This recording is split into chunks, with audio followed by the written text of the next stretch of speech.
काय चालू होतं आपलं? कोणी सांगते का? हं? कोणता टॉपिक चालू होता कुणाला माहित आहे का? हा? कोणालाच माहित नाही का कोणता टॉपिक चालू होता?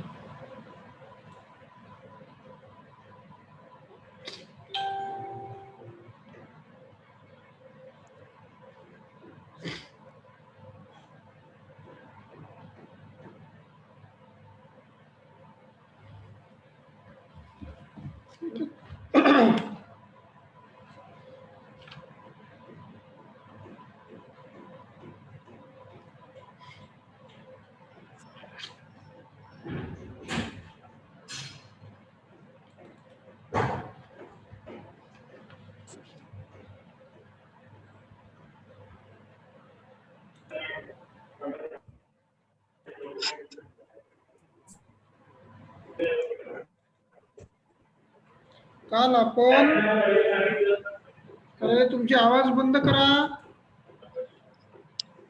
माईक म्यूट करा तुमचे.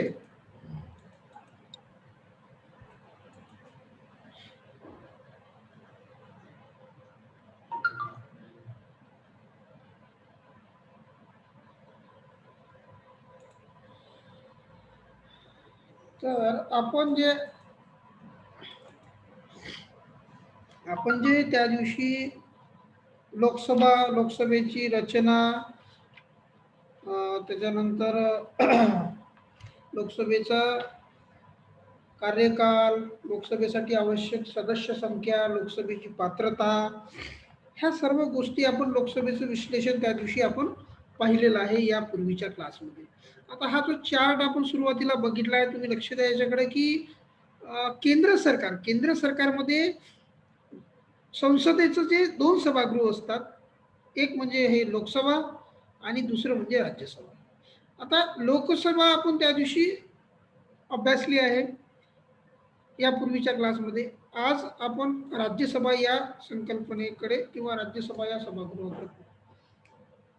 राज्यसभा हे संसदेचं वरिष्ठ सभागृह म्हणून ओळखलं जाते.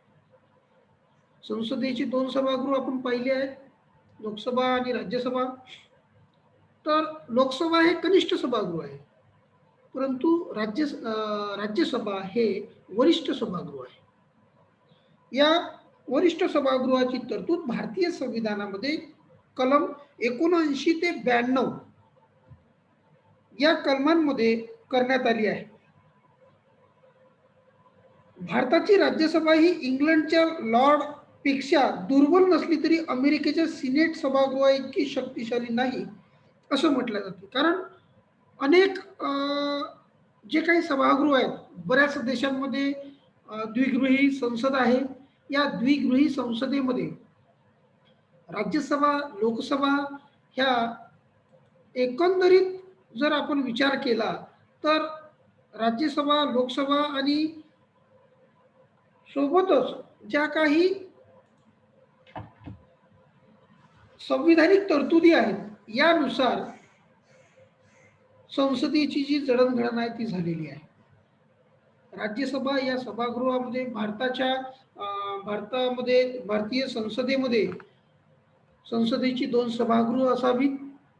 या दोन सभागृहांमध्ये वरिष्ठ सभागृह म्हणून राज्यसभा हे सभागृह, तर कनिष्ठ सभागृह म्हणून लोकसभा या सभागृहाकडे पाहिलं जाते. राज्यसभेचा अभ्यास करत असताना ज्या पद्धतीने आपण लोकसभेचा अभ्यास केलेला आहे यापूर्वी, त्याच पद्धतीने आपल्याला राज्यसभेचा सुद्धा अभ्यास करावा लागतो. आता सुरुवातीला आपण जशी लोकसभेची रचना पाहिली त्याच पद्धतीने आपण राज्यसभेची रचना पाहणार. म्हणजे तुम्ही अभ्यासासाठी एवढा महत्वाचा भाग आहे. जसं आता आपण इथे लोकसभेची रचना पाहिली होती, त्याच पद्धतीने तर लोकसभेच्या ऐवजी राज्यसभा येते. राज्यसभेची रचना फक्त शब्द बदलला आहे, लोकसभा, राज्यसभा. रचना, आता रचनेमध्ये काय आपण की किती सदस्य संख्या असते राज्यसभेमध्ये? किती सदस्य असतात? राज्यसभेमध्ये 250 एवढी सदस्य संख्या असते. त्याच्यामध्ये 238 सदस्य हे घटक राज्यांच्या विधानसभाकडून निवडले जातात आणि उर्वरित जे 12 सदस्य असतात, हे 12 सदस्यांची नियुक्ती राष्ट्रपती साहित्य, कला, समाजसेवा, वाङ्मय, विज्ञान इत्यादी नामवंत क्षेत्रातून नामवंतांची सदस्यांची निवड करत असतो. बघा, सदस्य संख्येमध्ये 250 सदस्य हे राज्यसभेमध्ये असतात. या 250 सदस्यांपैकी 238 सदस्य हे घटक राज्याच्या विधानसभाकडून निवडले जातात, तर उर्वरित 12 सदस्य हे राष्ट्रपती नामनिर्देशित करतात. ते साहित्य, कला, विज्ञान, समाजसेवा, वाङ्मय यासारख्या विविध क्षेत्रांमधून राष्ट्रपती 12 सदस्यांचं नामनिर्देशन करते. अशा पद्धतीने 250 सदस्यांची ही राज्यसभा भारतामध्ये भारताचे वरिष्ठ सभागृह म्हणून कार्यरत आहे. ठीक आहे. त्याच्यानंतर ह्या सदस्यांसाठी लागणाऱ्या पात्रता काय आहेत? भारतीय संविधानाच्या कलम 84 ते 102 मध्ये राज्यसभेच्या सदस्यांसाठी आवश्यक असणाऱ्या पात्रता विश्लेषित करण्यात आलेल्या आहेत. कलम 84 ते 102 मध्ये. याच्यामध्ये बघा, तुम्ही याच्यापूर्वी लोकसभेसाठीच्या पात्रता पाहिलेल्या आहेत. त्या पात्रता जशाच्या तशाच आहेत, फक्त त्याच्यामध्ये वयाची जी पात्रता आहे त्या पात्रतेमध्ये बदल झालेला आपल्याला दिसतो. जसं पहिली पात्रता आपण लोकसभेची पाहिली होती, तीच पात्रता राज्यसभेची सुद्धा आहे की तो भारताचा नागरिक असावा. लोकसभेमध्ये आपण पाहिलं होतं दुसरी पात्रता की त्याच्या वयाची 25 वर्ष पूर्ण असावे. मात्र राज्यसभेसाठी त्याच्या वयाची 30 वर्ष पूर्ण असावेत असं अशी तरतूद आहे. म्हणून 30 वर्ष वयाची 30 वर्ष पूर्ण करणारा प्रत्येक व्यक्ती हा राज्यसभेचा सदस्यासाठी पात्र असतो. त्याच्यानंतर तिसरी जी अट आहे ती सारखीच आहे की संसदेने वेळोवेळी ठरवून दिलेल्या अटी त्यानं पूर्ण केलेल्या असावा. तसंच त्याच्यानंतर ज्या घटक राज्यातून तो निवडणूक लढवणार आहे त्या घटक राज्याच्या मतदार यादीत त्याचं नाव असावं असलं पाहिजे. बरोबर आहे. म्हणजे हे झाल्या त्याच्या पात्रता. तशाच अपात्रता सुद्धा आहेत. ज्या अपात्रता आपण त्या लोकसभेच्या वेळेस पाहिल्या त्याच अपात्रता राज्यसभेमध्ये आहेत. तो परकीय, वेडा, दिवाळखोर नसावा. केंद्र व राज्याचे कोणतेही एक लाभाचं पद धारण करणारा नसावा. निवडणूक आचारसंहितेचं उल्लंघन करणारा नसावा. न्यायालयाने किमान 2 वर्ष त्याला शिक्षा ठोठावलेला किंवा शिक्षा भोगलेला नसावा. ह्या त्याच्या अपात्रता आहेत. म्हणजे तो वेडा दिवाळखोर नसला पाहिजे. संसदेने केंद्र किंवा राज्य सरकारच्या नियंत्रणामध्ये तो एका लाभाचं पद धारण करणारा नसावा. म्हणजे ज्या ठिकाणून त्याला उत्पन्न मिळते असं पद त्यानं घेतलं, वैयक्तिक उत्पन्न ज्या ठिकाणी मिळते ते पद त्यानं धारण करणारा नसावा. अशा पद्धतीचं निवडणूक प्रचार आचारसंहितेचं उल्लंघन करणारा नसावा. त्याला न्यायालयाने 2 वर्षापेक्षा जास्त शिक्षा दिलेला नसावा. अशा ह्या ज्या अपात्रता आहेत ह्या सुद्धा अपात्रता महत्वाच्या आहेत. त्याच्यानंतरचा जो मुद्दा आहे कार्यकाल.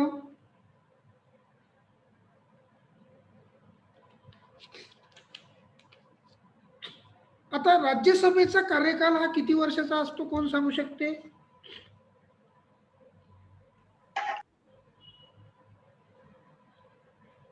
सांगू शकते का कोणी? राज्यसभेचा कार्यकाल हा किती वर्षाचा असतो हे कोणी सांगू शकते का?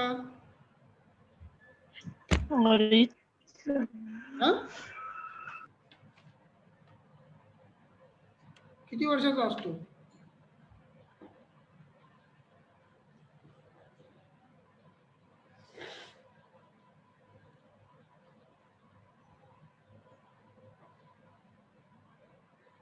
राज्यसभेचा कार्यकाल हा तसा जर विचार केला तर 6 वर्षाचा असतो, परंतु राज्यसभा हे स्थायी सभागृह आहे. ते सभागृह कधीच बरखास्त केल्या जात नाही. म्हणून राज्यसभा हे स्थायी सभागृह आहे असं म्हटल्या जाते. दर 2 वर्षांनी 1/3 सदस्य हे निवृत्त होतात व तेवढेच सदस्य नव्याने निवडले जातात. म्हणून राज्यसभा हे स्थायी सभागृह आहे असं म्हटलं जाते. काय काय कार्यकालामध्ये काय सांगावं लागेल की राज्यसभेचा कार्यकाल हा 6 वर्षाचा असतो.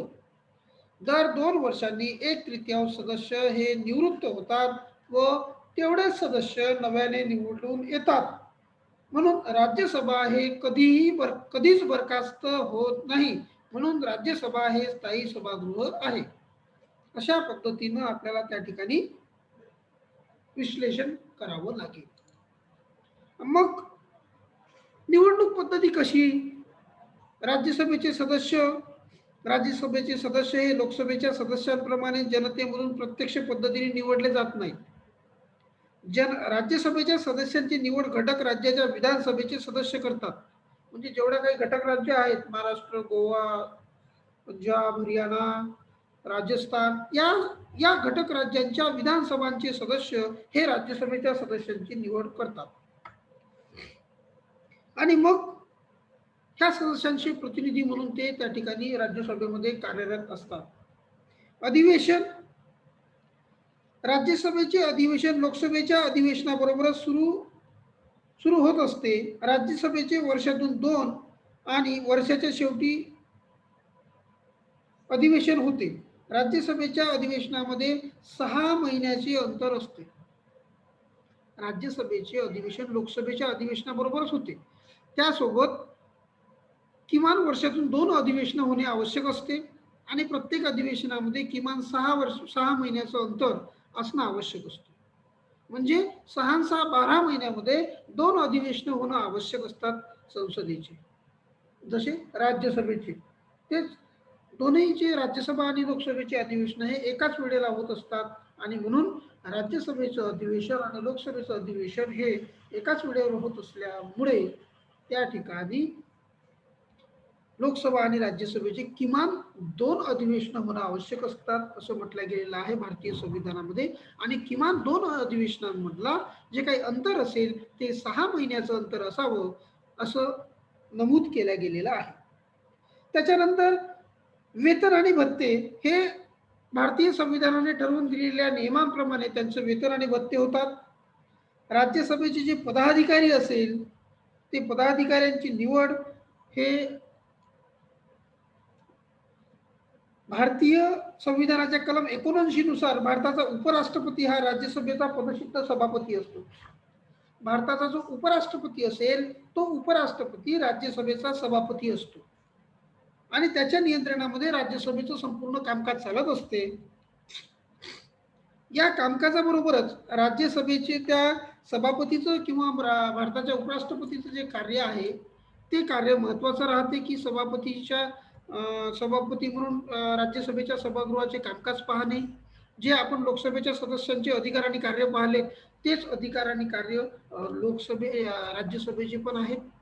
जसं सभागृहाची बैठक बोलावणे, सभागृहामध्ये शांतता प्रस्थापित करणे, सभागृहाची घनपूर्ती आहे किंवा नाही पाहणे, सभागृहामध्ये शांतता प्रस्थापित करणे, एखादा सदस्य जर सभागृहाचं अवमान करत असेल तर त्याचं सदस्यत्व रद्द करणे, त्याला सभागृहाबाहेर पाठवणे, अशा विविध कार्य जी आपण लोकसभेच्या वेळेमध्ये पाहिली आहे तीच कामं राज्यसभेचा सुद्धा सभापती या नात्याने तो पाहत असतो. फक्त बदल एकच आहे की लोकसभेचा सभापती हा लोकसभेच्या सार्वत्रिक निवडणुकांमध्ये निवडून आलेल्या सदस्यांमधून एकाची निवड करतात, तर राज्यसभेचा सभापती हा देशाचा उपराष्ट्रपती जो असेल तो उपराष्ट्रपती हा राज्यसभेचा पदसिद्ध सभापती असतो. असं एक लिखित तरतूद भारतीय संविधानामध्ये आहे आणि म्हणून राज्यसभेचा किंवा देशाचा राष्ट्रपती उपराष्ट्रपती हा राज्यसभेचा पदसिद्ध सभापती असतो. कार्य त्याची जी कार्य लोकसभेची आहेत तीच कार्य त्याची पण असतात. त्याच्यानंतर राज्यसभेचे अधिकार व कार्य, आपण जसे मागच्या क्लासला लोकसभेचे अधिकार व कार्य पाहिली वेगळी, लोकसभेच्या सभापतीची कार्य व अधिकार पाहिलं वेगळी, त्याचप्रमाणे राज्यसभेच्या सभापतीची कार्य व अधिकार तीच आहेत. जसं सभागृहाचं अधिवेशन बोलावणे, सभागृहामध्ये शांतता प्रस्थापित करणे, सभागृहाची गणपूर्ती ठरवणे, जर एखादा सदस्य सभागृहाची अवमान करत असेल तर त्याला सभागृहाबाहेर काढणे, त्याला त्याचं सदस्यत्व रद्द करणे, स्थगित करणे, सभागृहाची बैठक सुरू करणे, ती स्थगित करणे, चालू ठेवणे, अशा विविध अंगी चर्चा घडून आणणे, सभागृहामध्ये एखादं विधेयक मांडलं असतं त्याच्यावर चर्चा घडून आणणे, संयुक्त समितीचं अध्यक्षपद भूषवणे, समितीमध्ये सहभागी होणे, त्याच्यानंतर बऱ्याचशा ज्या कार्य आहेत त्या सगळ्या कार्यांमध्ये सहभागी होणे हे अध्यक्षाचं या नात्याने काम आहे. निर्णायक मत देणे, सभागृहामध्ये जर एखाद्या विधेयकाच्या बाजूने समान मतं पडली असेल तर निर्णायक मत देण्याचा अधिकार सुद्धा सभापतीला असतो. आणि हे सगळी कार्य सभापती या नात्याने, राज्यसभेचा सभापती या नात्याने उपराष्ट्रपती किंवा राज्यसभेचा सभापती करत असतो. मग ही झाली सभापतीची कामं. त्याबरोबरच राज्यसभेची काय कार्य आणि अधिकार आहेत ते सुद्धा पाहणं महत्वाचं आहे. मग राज्यसभेची बघा, तुम्हाला मी पहिलेच सांगितलं की तुमचा एक चॅप्टरचा अभ्यास लोकसभेचा जर अभ्यास झाला तर तुमचा राज्यसभेचा अभ्यास ऑटोमॅटिक होतो. म्हणजे कसा, फक्त नॉर्मल चेंजेस आहेत ते जर सोडलं, नॉर्मल चेंजेस लक्षात ठेवले तर उरलेला अभ्यास सेम जसाच्या तसा आहे. जसं आपण लोकसभेची रचना पाहिली, तिथं 552 लोकसभे सदस्य पाहिले आपण. इथे म्हणजे राज्यसभेचे सदस्य किती, 250 आहेत. बाकी सगळं मॅटर सेम आहे. कार्यकाल तिकडे ते 5 वर्षाचा आहे, याचा 6 वर्षाचा आहे आणि स्थायी सभागृह आहे. एवढ्या ह्या दोन गोष्टी पक्क्या ठेवल्या, उरलेले बदल म्हणजे नॉमिनल, एकदम छोटे नॉमिनल बदल आहे. पात्रतामध्ये सगळ्या पात्रता सेम आहेत, फक्त तिकडे वय 25 वर्ष पाहिजे लोकसभेला, इकडे 30 वर्ष पाहिजे. बाकी सगळ्या पात्रता सेम आहेत. लोकसभेच्या सभापतीचे जे अधिकार आणि कार्य आहेत तेच अधिकार आणि कार्य राज्यसभेच्या सभापतीचे आहेत. लोकसभेची जी कार्य आहेत, अधिकार व कार्य आहेत तीच राज्यसभेची कार्य व अधिकार आहेत.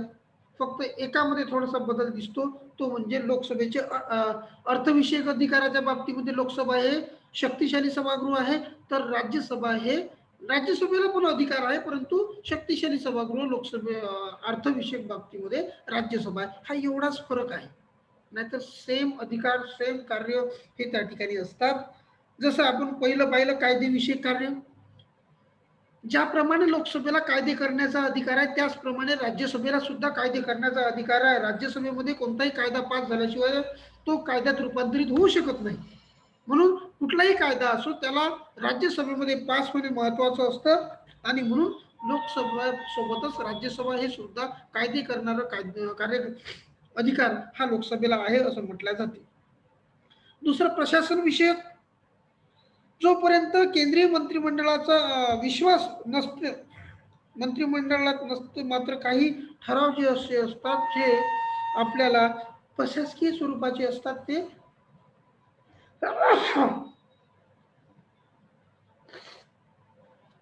ती प्रशासकीय कार्य आपल्याला पार पाडावी लागतात. राज्यसभेला पंतप्रधान व त्याच्या मंत्रिमंडळाच्या महत्वाच्या प्रशासकीय माहिती मागवण्याचा अधिकार आहे. पंतप्रधानाचा आणि त्याच्या मंत्रिमंडळाचा माहिती मागवण्याचा अधिकार हा राज्यसभेला आहे.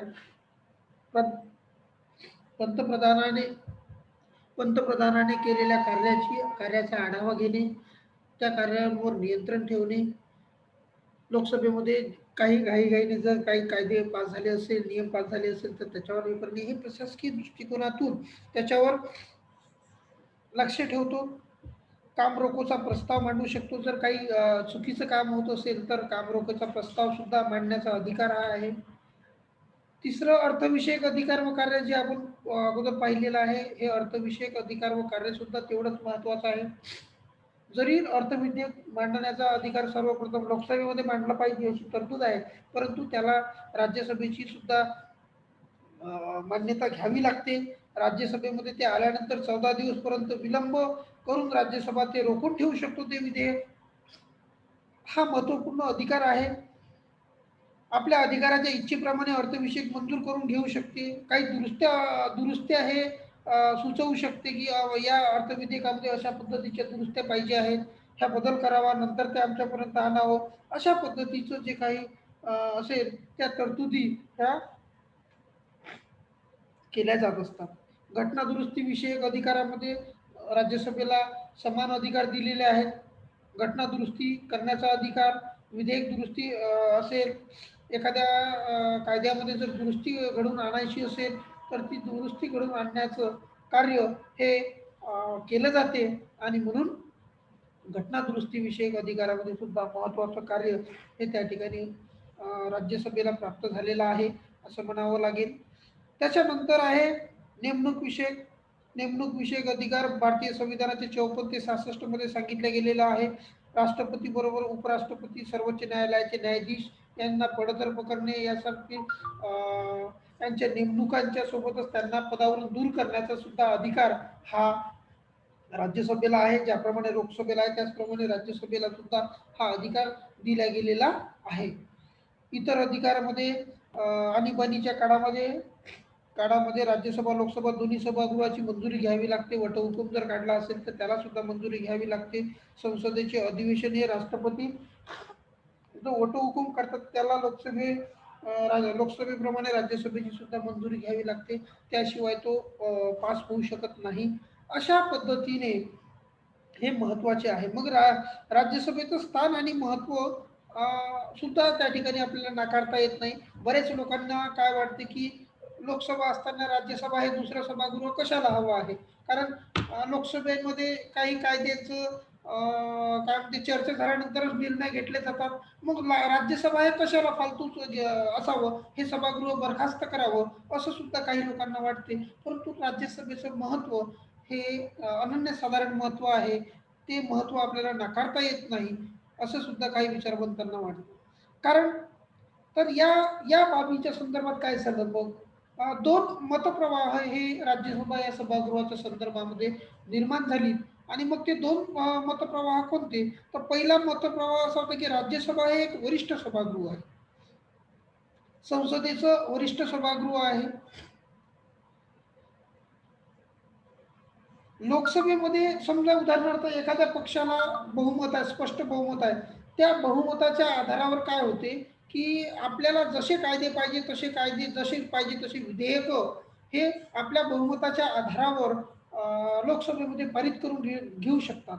आणि मग हे घाईघाईने किंवा आपल्या शक्तीच्या बळावर जे कायदे पास झालेले असेल त्या कायद्यांवर निर्बंध लादण्यासाठी राज्यसभा हे सभागृह असलं पाहिजे असं काही लोकांना वाटते. दुसरं असं की राज्यसभा हे स्थायी सभागृह आहे, लोकसभा हे बरखास्त होते. 5 वर्ष झाली की लोकसभेचा कार्यकाळ समाप्त होतो, नव्यानं नव्या पक्षाचं सरकार येते, नवीन लोक त्या ठिकाणी येतात.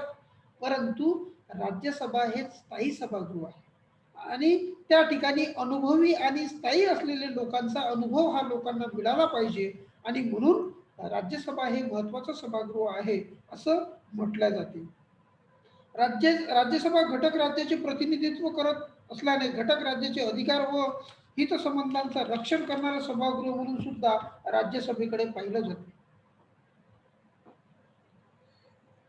म्हणून बरेच लोक काय म्हणतात की पहिला मुद्दा असा निर्माण होतो की राज्यसभा हे आवश्यक आहे. का आवश्यक आहे, तर घाईघाईनं लोकसभेमध्ये घेतलेल्या निर्णयावर विचार विनिमय करून त्याच्यावर निर्बंध लादण्यासाठी आवश्यक आहे. दुसरं महत्वाचं म्हणजे स्थायी सभागृह आहेत. 12 सदस्य त्या राज्यसभेमध्ये कला, वाणिज्य, विज्ञान, साहित्य या क्षेत्रातून नामवंत व्यक्तीची निवड होत असते. यांचा हा समाजाला फायदा झाला पाहिजे, यांचा उपयोग हा समाजाला करता आला पाहिजे, यासाठी हे सभागृह महत्वाचं आहे. त्याच्यानंतर घटक राज्यांचं प्रतिनिधित्व करणारं हे सभागृह आहे म्हणून त्याला आवश्यक आहे असं म्हटलं गेलेलं आहे. त्याच्यानंतर लोकसभेमध्ये बहुमताच्या जोरावर जर काही निर्णय घेतले असेल, काही कायदे पास केले असेल तर त्या कायद्यांवर नियंत्रण ठेवण्यासाठी सुद्धा राज्यसभा हे सभागृह आवश्यक आहे असं काही लोकांना वाटतं. त्याच्यानंतर पंडित नेहरूंच्या मते कोणतेही सभागृह म्हणजे संसद नव्हे किंवा दोन्ही मिळून संसद बनते. एक सभागृह म्हणजे संसद नाही तर दोन्ही सभागृह मिळूनच संसद बनत असते. आणि म्हणून जर परस्परांशी सहकार्य आणि लोकशाहीचा हेतू जर साध्य करायचा असेल तर राज्यसभा हे सभागृह असलं पाहिजे, आवश्यक आहे असं पंडित जवाहरलाल नेहरू यांना वाटतं. तर एक मतप्रवाह असा दिसून येतो की लोकसभा हे सभागृह अनावश्यक आहे, ते नको आहे, त्याला त्याला बंद करावं. तर असं म्हणणारे लोक काय म्हणतात, राज्यसभेचे निर्वाचित प्रतिनिधी हे घटक राज्याचेच प्रतिनिधी असतात आणि लोकसभेमध्ये ते प्रतिनिधी ऑलरेडी असतात. त्याच्यामुळं पुन्हा पुन्हा त्यांना प्रतिनिधित्व नको, म्हणून हे सभागृह बंद करावं किंवा हे सभागृह अनावश्यक आहे असं काही लोक म्हणतात. दुसरं काही आहे की राज्यसभेत घटक राज्यांना त्यांच्या लोकसंख्येच्या प्रमाणात प्रतिनिधित्व देण्यात आले येते, त्यामुळे राज्यसभेमध्ये मोठ्या घटक राज्याचे वर्चस्व निर्माण होऊ शकते असं सुद्धा काही लोकांना वाटते आणि म्हणून हे सभागृह नको आहे असं म्हटलं गेलेलं आहे. त्याच्यानंतर राष्ट्रपती आपल्या अधिकारातील 12 नामवंत विविध क्षेत्रातून लोकांची नियुक्ती करतो, यामध्ये सत्तारूढ पक्षाचा हस्तक्षेप वाढवू शकतो असं सुद्धा काही लोकांना वाटते. आणि राज्यसभा हे वरिष्ठ सभागृह अधिक खर्चाचे आहे, विनाकारण खर्च करणारा सभागृह आहे, म्हणून हे सभागृह नको आहे असं अनेक लोकांनी यावर आक्षेप घेतात. परंतु संसद सदस्यांचे जे विशेषाधिकार यानुसार जे काही असेल त्यामुळे संसदेचे दोन्ही सभागृह आवश्यक सभागृह आहेत. लोकसभेप्रमाणेच राज्यसभा हे सुद्धा आवश्यक आहेत, कारण घाईघाईनं घेतलेले निर्णय किंवा एकमेकांच्या सहकार्यातून विचार विनिमयातून निर्णय घेतले जाऊन जनकल्याणकारी निर्णय घेतले गेले पाहिजे, यासाठी हे सभागृह आवश्यक आहे आणि म्हणून हे सभागृह आवश्यक आणि महत्वाचं आहे असं म्हटलं गेलेलं आहे. अशा पद्धतीनं ह्या लोकसभेचे सदस्य, मग लोकसभेमध्ये लोकसभेला जे आपण सॉरी जे संसदेचे सदस्य असतात, मग तो लोकसभेचा असो का विधानसभेचा असो, या सदस्यांचे काय विशेषाधिकार आहेत, हे कशासाठी असतात, तर संसदेमध्ये आले संसदेच्या सदस्यांना भाषण स्वातंत्र्य देण्यात आलेले आहेत. ते भाषण करू शकतात संसदेमध्ये, आपले प्रश्न मांडू शकतात. आपल्या परिक्षेत्रातील आपल्या क्षेत्रातील ज्या क्षेत्रातून ते आमदार खासदार म्हणून गेलेले आहेत, ते आपल्या क्षेत्राचं प्रतिनिधित्व करतात. त्या क्षेत्रातील समस्या त्या ठिकाणी मांडून त्या समस्या सोडवण्याचं कार्य करण्यासाठी त्यांना तिथे मुभा दिली जाते. संसदीय सदस्याचे त्या ठिकाणी सभागृहाच्या कामकाजामध्ये सहभाग घेणे, जनतेचं प्रतिनिधित्व करणे, अशासारखे विविध हे असतात. संसदेतील कायदा निर्मितीच्या प्रक्रियेमध्ये सहभाग घेणे, विधेयक तयार करणे, कारण कोणताही जर प्रश्न मांडायचा असेल त्याचं विधेयक तयार करावं लागते, ते विधेयक तयार करण्याचं कार्य ते करतात. विधेयक सभागृहात मांडण्याचं कार्य करतात. त्याच्यावर प्रथम वाचन, द्वितीय वाचन, तृतीय वाचन, समिती अवस्था आणि तृतीय वाचन, म्हणजे विधेयक तयार झाल्यानंतर ते कोणत्या अवस्थांमधून जाते, तर विधेयक तयार करणे, एखादा कोणी खासदार पहिल्यांदा विधेयक तयार करतो, मग ते विधेयक प्रथम गृहात मांडतो, मग तो राज्यसभा असेल किंवा लोकसभा असेल, कोणत्या तरी एका सभागृहामध्ये ते विधेयक पहिल्यांदा मांडलं जाते. मग त्या विधेयक मांडल्यानंतर त्याच्यावर प्रथम वाचन होते सभागृहामध्ये, नंतर द्वितीय वाचन होते, नंतर समितीय अवस्थांमधून ते जाते, त्याच्यानंतर मग तृतीय वाचन होते आणि नंतर मग तृतीय वाचनानंतर मग त्याला मंजुरी मिळते आणि मग ते विधेयकाचं दुसऱ्या सभागृहाची संमतीसाठी ते जाते.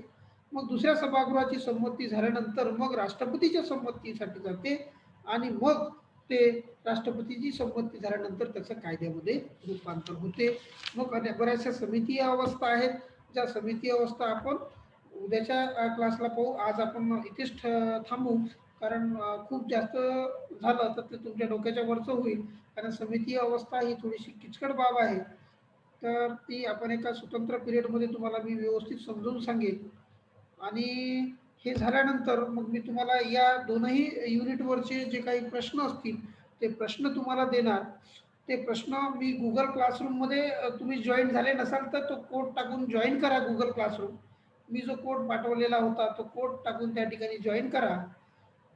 नाही तर मला याच्या नंतरच्या क्लासमध्ये तुम्ही तो कोड मी टाकेल क्लासवर, पुन्हा सगळ्यांनी जॉईन करा. तिथे मी तुम्हाला जे क्वेश्चन असेल ते क्वेश्चन टाकणार. तिथेच त्या क्वेश्चनचं ॲन्सर असणारं नोट्ससुद्धा अवेलेबल करून देईन, बुक्स अवेलेबल, बुकचे काही पेजेस उपलब्ध करून देईन. ते पेजेसमधून तुम्ही वाचून प्रश्न लिहायचे, उत्तरं लिहायची, तुमच्या पेजेसवरच लिहा बुकाच्या, आणि ते पेजेस तिथंच तुम्ही असाइनमेंटमध्ये सबमिट करा आणि त्याची पर्सनली मला व्हॉट्सअप कॉपी पाठवा. म्हणजे मला त्याचं प्रिंट काढून तुमचं त्या मूल्यांकन करता येईल. असं आपण या नंतरच्या क्लासमध्ये पाहू. तोपर्यंत तुम्ही सर्वांनी जर तुम्ही शक्य होत असेल तर लायब्ररीमधून एक एक पुस्तक काढून घ्या, म्हणजे तुम्हाला ते लिहायला सोपं जाईल असं मला वाटते. तुमचे जे कोणी मित्र वगैरे असेल, मैत्रिणी असेल, त्यांना सांगा की क्लासमध्ये जॉईन करा, कारण टेस्ट होणार आहे आणि टेस्टमध्ये जे लोक टेस्ट देणार त्यांनाच मी मार्क देईन.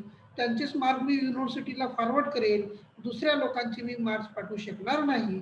आणि मग पर्यायानं काय होईल, तुम्ही पास होण्यामध्ये तुम्हाला अडचण होईल. जर विद्यापीठानं आता परीक्षा फॉर्म भरणं सुरू आहे, परीक्षा फॉर्म जर भरून झाल्यानंतर लगेच विद्यापीठानं जर परीक्षा आयोजित केली तर ती कशा पद्धतीने करेल हे सांगू शकत नाही. होऊ शकते मागच्या वेळेसारखी जर परीक्षा ऑनलाईन ऑर्गनाईज केली तर 50 मार्क हे माझ्या हातामध्ये राहणार.